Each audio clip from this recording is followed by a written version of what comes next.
Привет, привет, как дела? Да норм, если не считать того, что завтра придет в школу девочка, которая меня бесит. А что за девка? Диана. Почему она тебя бесит? Она ведет себя как выскочка. И когда я с ней?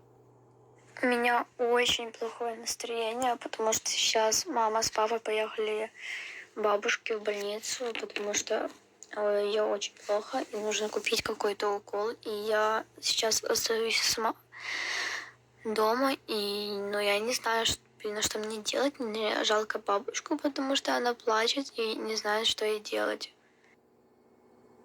Понятно. И когда с ней? Кто с ней? По-хорошему, если что-то не нравится, то она сразу обижается. Блин, что такое с клавиатурой? Я когда пишу, она какие-то ошибки мне выбивает. Я не понимаю, что это такое. Вообще она меня бесит. Меня б тоже бесила. Она. И когда она заболела, для меня такое облегчение было. И вот опять. С ней никто из класса не хочет дружить. А еще она подлиза. Капец.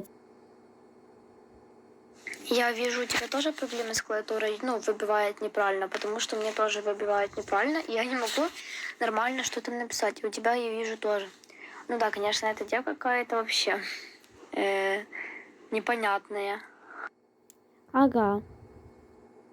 Окей, спишемся завтра, и ты мне расскажешь, что она там тебе говорила, потому что мне очень интересно, что она от тебя опять хочет.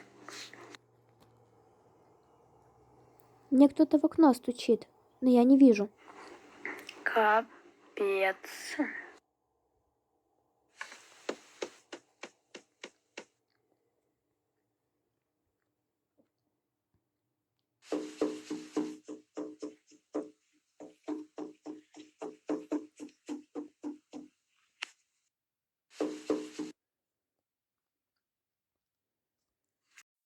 Блин, а мне тебя так жалко, кто-то стучит. Я не понимаю, что происходит так.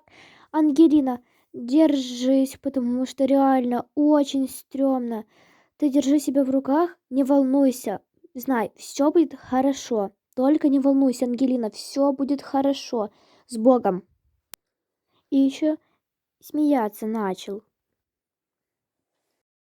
И на этом все. Ставьте лайки, подписывайтесь на канал, если хотите продолжения. И мы обязательно сделаем.